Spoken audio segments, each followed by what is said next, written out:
और जागो इंडिया की शुरुआत इस वक्त की सबसे बड़ी खबर से। भारत के साथ एलएसी पर तनाव बढ़ाने के लिए अमेरिका ने चीन को बेहद सख्त वार्निंग दी।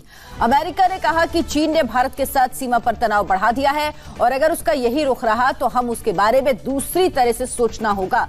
अमेरिका के विदेश मंत्री माइक पोम्पियो ने एक सेमिनार के दौरान कहा कि चीन की कम्युनिस्ट पार्टी अपने पड़ोस में बदमाश की तरह काम कर रही है और इसका असर पूरी दुनिया पर हो रहा है। इससे पहले एलएसी पर झड़प के दौरान हुई शहादत पर अमेरिकी विदेश मंत्री ने कहा था कि भारत के शहीद जवानों को अमेरिका कभी नहीं भूलेगा। इस बार चीन के खिलाफ अमेरिका का यह बयान बताता है कि दोनों देशों के रिश्ते हर रोज तल्ख होते जा रहे हैं। तो चीनी कम्युनिस्ट पार्टी को अमेरिका ने भी लताड़ा है। जो सीमा पर तनाव बढ़ा है भारत चीन सीमा पर, उसके लिए चीन को ही जिम्मेदार ठहराया है।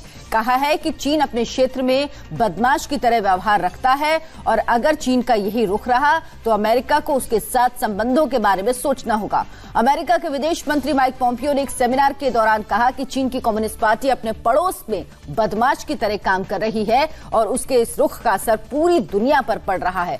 इससे पहले जब एलएसी पर झड़प के दौरान भारतीय सैनिकों की शहादत हुई थी, उस पर अमेरिकी विदेश मंत्री ने कहा था कि भारत के शहीद जवानों को अमेरिका कभी नहीं भूलेगा।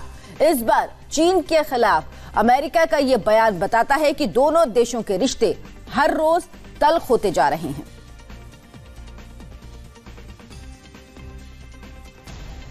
तो अमेरिका ने कहा हम चीन के बारे में अलग तरह का रुख रखते हैं। एलएसी पर तनाव को लेकर अमेरिका ने चीन को चेतावनी दी है। उसने कहा कि चीन का जो रुख है वो पूरी दुनिया के लिए परेशान करने वाला है।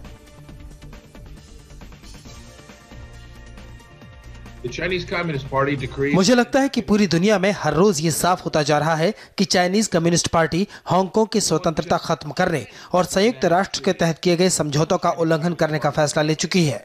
जनरल सेक्रेटरी शी ने चीनी मुसलमानों के खिलाफ दमन के क्रूर अभियान को हरी झंडी दे दी है, जो मानवाधिकारों के उल्लंघन के पैमाने पर हमने द्वितीय विश्व युद्ध के बाद नहीं देखा।